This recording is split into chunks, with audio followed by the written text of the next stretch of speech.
What's up, everyone? Justin here, back with my Elimination Chamber review for 2022. The show just ended like 20 minutes ago, but I was doing other shit.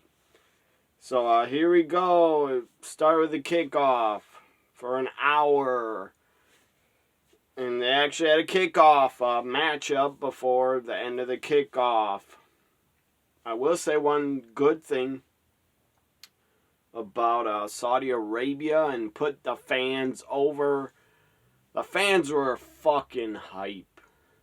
The fans are really, really hype. Really into the show.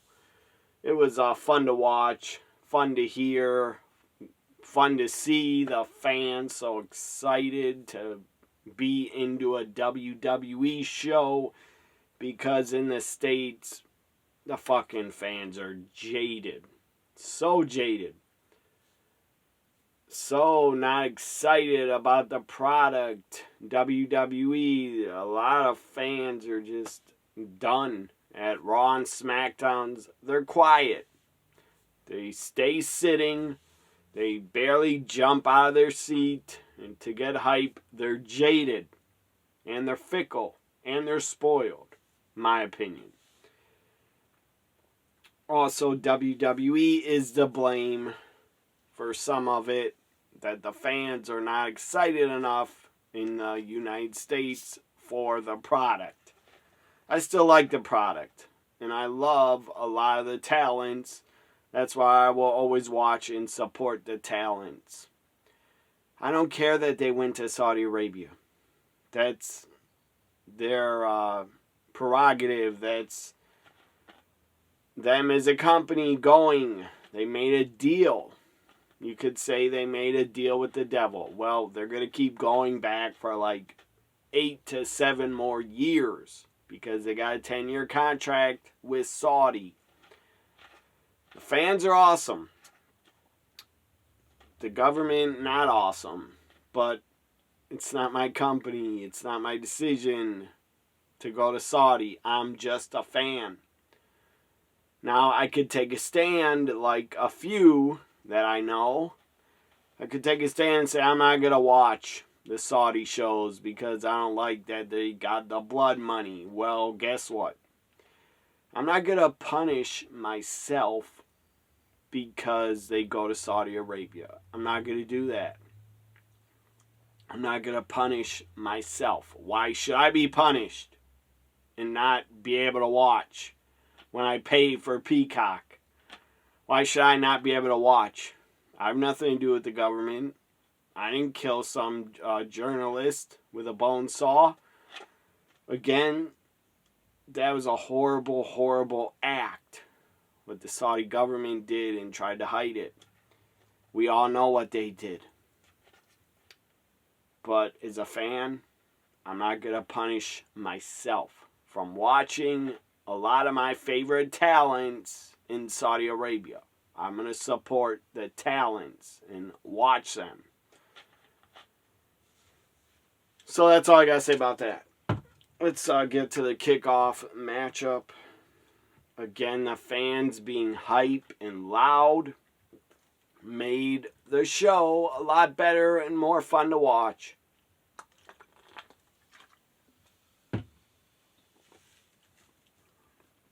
I guess Impact Wrestling tonight has No Surrender, I think. But I won't be watching. I've watched enough wrestling today. I'll be watching NBA Saturday night, the dunk contest, and a 3-point contest. So the kickoff, Rey Mysterio took on The Miz. Went 9 minutes. The crowd was really into it. 9 minutes, 15 seconds. Rey Mysterio wins. And it was pretty good. Later in the show, The Miz cut a promo and says, basically, I have somebody to help me take care of Dominic and Rey Mysterio. I'm going to go call him. Maybe he's talking about Cody. I don't know. But I made a joke on Twitter that Miz is going to go call Cody now. That'd be funny if Cody showed up for Miz and cut a promo like, hey, it's good to see you again, good buddy, and then hit him with a crossroads. That's what I would do if I was booking. So now the pay-per-view, the main card. I know it's called Special Premium Live Events, but I'm going to always call it a pay-per-view. Up first, I actually predicted it during the kickoff. I said I have a feeling they're going to kick off the show with Goldberg, Roman for the Universal title, and they fucking did, actually. For the Universal title, it did not go long. The entrances were longer than the whole match. Roman Reigns with Paul Heyman and the Usos took on Goldberg. Roman got a big pop. Goldberg got a pretty fucking big pop. In the ring, they faced off. Huge reaction. Crowd was chanting, let's go Roman, Goldberg, Goldberg. Well, surprising finish. Not that Roman wins and Roman God mode reigns, retains. That's not surprising at all. But how he won. He choked out Goldberg, choked him out cold. Ref lifted his hand 3 times. Goldberg was out. Ref stopped the match. Roman wins by submission in 6 minutes. So that was good shit to start off the show. It was short and sweet. Up next, another fucking banger. The hits keep on coming. Women's Elimination Chamber matchup. Winner gets a Raw Women's title shot at WrestleMania. Bianca Belair, Alexa Bliss, Doudrop, Liv Morgan, Nikki A.S.H., and Rhea Ripley in the chamber. It was pretty damn good, but what the fuck? It only lasted 15 minutes. It felt too quick. It was awesome, but it felt rushed a little bit. And it would have been nice to see Liv win. All the women, sadly, but their gear still looked awesome. They all had to have gear up to their necks, like up here, covering them. But they all had awesome made gear. That was like bodysuit. Liv Morgan, oh my fucking god. Drop dead gorgeous. One of the hottest women in wrestling today, Liv Morgan. Had a Britney Spears attire. Oops, I Did It Again video. That's what she wore. It was all red, leather, or whatever the hell that is, latex. I don't know what the hell they call it, but holy fuck, Liv Morgan wore basically what Britney Spears wore in Oops, I Did It Again video. And my god, Liv Morgan is smoking. Just drop dead gorgeous. One of the most naturally beautiful women in wrestling I've ever seen in history. Liv is up there with Elizabeth and Lana and Scarlett, in my opinion. So, 15 minutes, 45 seconds. It was pretty predictable. I knew it was going to happen. My prediction, Bianca Belair, the EST of WWE, now the EST in WrestleMania, wins and goes to WrestleMania. Bianca, Becky. That's going to be awesome. And it's not going to end in like 28 seconds like SummerSlam. Bianca should win the title from Becky, in my opinion, at WrestleMania. So, who went out first? I think Nikki went out first by Rhea. Then, I think Doudrop went out next, and Liv, and then Rhea, I believe. It was down to Alexa Bliss and Bianca. Bianca wins. By the way, without Asuka, still to no Asuka has returned yet. without Asuka in the WWE, my favorite is Bianca Belair, if you wanted to know. Also, Shotzi's up there. I love Shotzi. She's one of my favorites. So now we have a women's tag team matchup. Ronda Rousey had to wrestle with one arm tied behind her back. That was good stipulation. Made sense because Sonya had her arm in a sling because Ronda injured it. Charlotte didn't want to help Sonya during the match and basically just quit on her as a partner.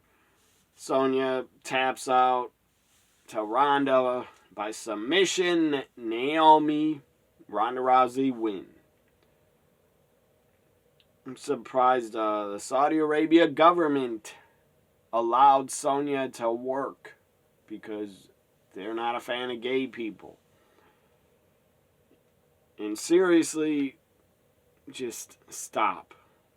Accept all people.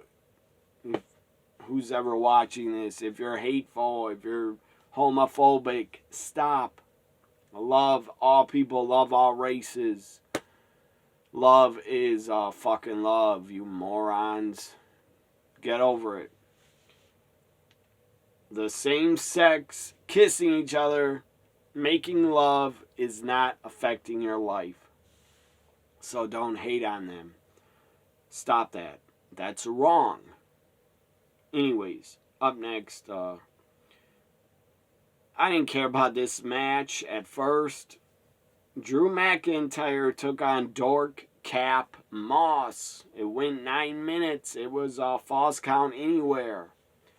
I didn't care about it at first. I started eating lunch. Started eating fucking Pringles and snack food because it was like 12:38 when the match started. So it was like lunchtime. I started eating and got me a drink of choice. Anyways, I didn't care about it until fucking Dork Cap landed on his head. Straight on top of his head. Drew had him by the legs, flipped him over, and he tried to tuck his head, take a back bump, but he didn't. He landed on his head, right on top of his head. It was insane that he didn't break his fucking neck. I'm glad he didn't get injured. I don't like Dork Cap. I hate the character. But him as a wrestler and as a man, holy fuck, I don't want to see anybody injured. He could have broke his neck. He could have been paralyzed. How he landed, that shit was fucking scary. That was insane. Watch it back. It's insane to see it. Landing on top of his head. And then he continued. Tough as fuck. Moss is super tough. Super tough. So Drew McIntyre wins. Holds his sword up, and Saudi Arabia's never seen a sword bigger since. Or before, or in the future. They have never seen a sword that big on somebody. Up next, Raw Women's title on the line. This was really good, better than I expected. Becky Lynch, Big Time Bex, defending against Lita. Lita was very close, this close. So close. But, my God, when Lita hit a twist of fate, went up to the top, hit her moonsault, I thought it was over for Becky, but she kicked out. The fans were into this. They were on their feet most of the matchup. Becky wins by pinfall. She didn't cheat at all. And Becky retains and is still Raw Women's Champion. It is set. A lot of matches are set for WrestleMania. Becky, Bianca, and the main event. Up next, you had Smackdown, it was supposed to be the Smackdown tag title match. It never happened. I don't know why. They must have ran out of time or something. They didn't want to go over 3 hours, I guess. I don't get it. They could have went over 3 hours, but they didn't care to, so they cut the match. They cut it. Usos attack Viking Raiders on the floor to the ring, and they're laid out, and the commentators were like, Viking Raiders are done. They can't continue, so the match is not happening. That was weird. But I guess they ran out of time or something. I don't fucking know. A lot of these matches were not even long. 6 minutes. That was a pre-show. Yeah, 6 minutes, 15, 9 minutes, 9 minutes, 12 minutes. And they couldn't get the show under 3 hours, so they just cut the SmackDown tag titles. I guess, I don't know why they cut it. Probably for time. At WrestleMania, they should do a Fatal 5-Way. Or Fatal 4-Way ladder match. Usos, Viking Raiders, Garza and Humberto, Sheamus and Ridge, Ricochet and Cesaro for the tag titles. Now the main event. The men's Elimination Chamber winner gets a WWE title shot. A lot of fans did not like it. That the Royal Rumble victory meant nothing. Because Brock won. And picked Roman. Brock won the Rumble, picked Roman. But then said, I want to be champion. I want champion versus champion. I want to be in the Elimination Chamber. Brock Lesnar threatened Adam Pearce, or scared him, basically scared him to put him in the chamber. So blame Adam Pearce. Blame him. He got scared to put Brock in the chamber. So I don't blame him. If Brock was up in my face threatening me, I would give him whatever he wanted. So Brock, men's Elimination Chamber for the WWE title. Bobby Lashley out first, the champion. They did protect Lashley. I believe they protected him. They said he got a concussion, but I doubt it. He was taken out because I think it was Austin Theory was tossed, put through the pod, and fell into Lashley, injured him. I think Lashley is fine, but they said he got a concussion. He was taken out of the match, so he didn't get pinned or submitted to look weak. Obviously, they did not want Lashley to lose, I guess. They want to protect Lashley because he's one of their top guys on Raw. So Lashley carried out of the pod like he's injured and can't even walk. So it was Bobby Lashley, AJ Styles, Austin Theory, Riddle, Seth freaking Rollins, and the Beast, Brock Lesnar. Again, Lashley was carried out. And it's pretty good shit. Only went 15 minutes, so my goodness. Wasn't much longer. The women's chamber was longer by like 20, 30 seconds. I thought the men's was a lot longer, but it was not. 15 minutes, 10 seconds. And my God, Brock, he didn't want to wait. He did not want to wait for the countdown. He busted through his chamber, kicked the fucking glass, and bursted out like a fucking beast. As Pat McAfee likes to say, he is the... what the hell does he say again? He is the most dominant... I don't know, something about he's the most dominant male species on Earth, or whatever Pat McAfee says about Brock. And I agree. Holy fuck. Brock is scary good. When he wants to be intimidating and violent, he is. And he was violent. He got in the chamber. He blasted through everybody. F5s. Took out Rollins. Took out AJ. And it was down to Theory. Austin Theory and Brock.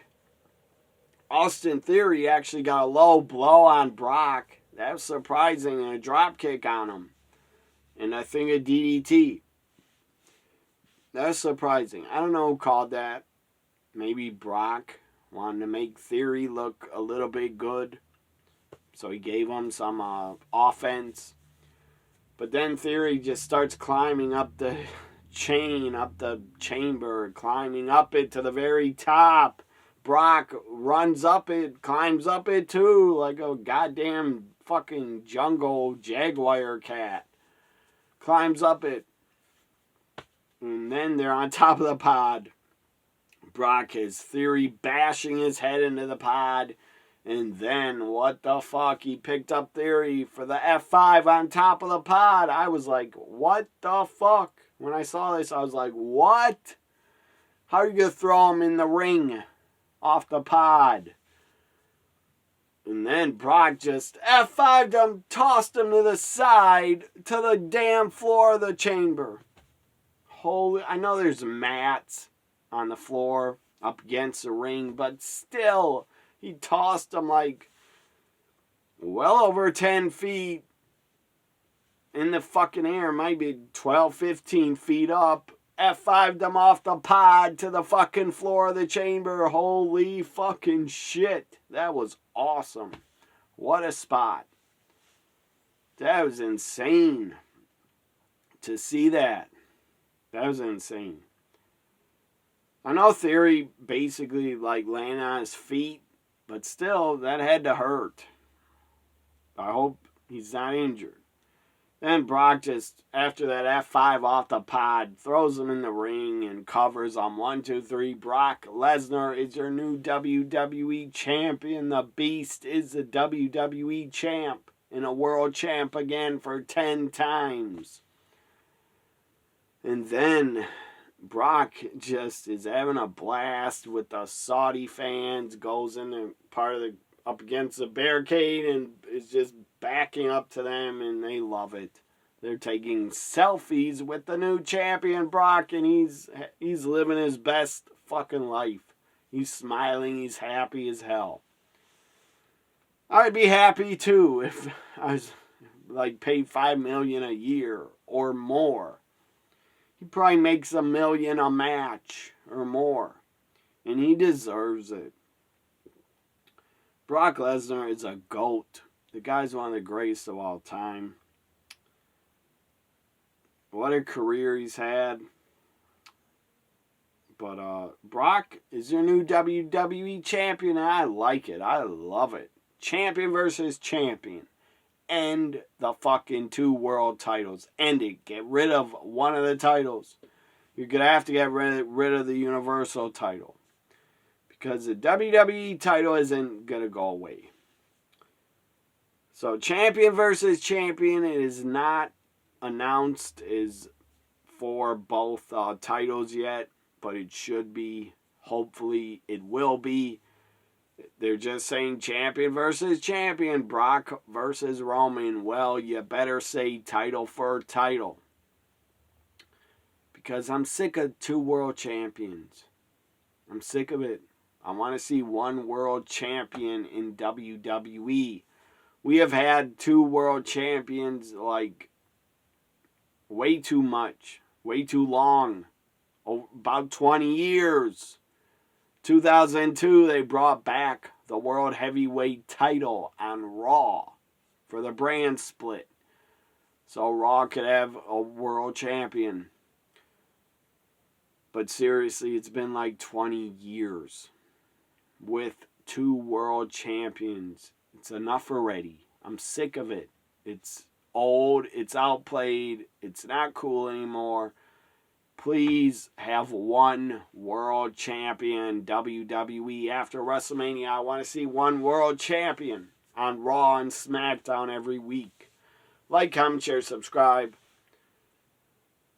A lot of the Elimination Chamber 2022 matches, a lot of them were predictable.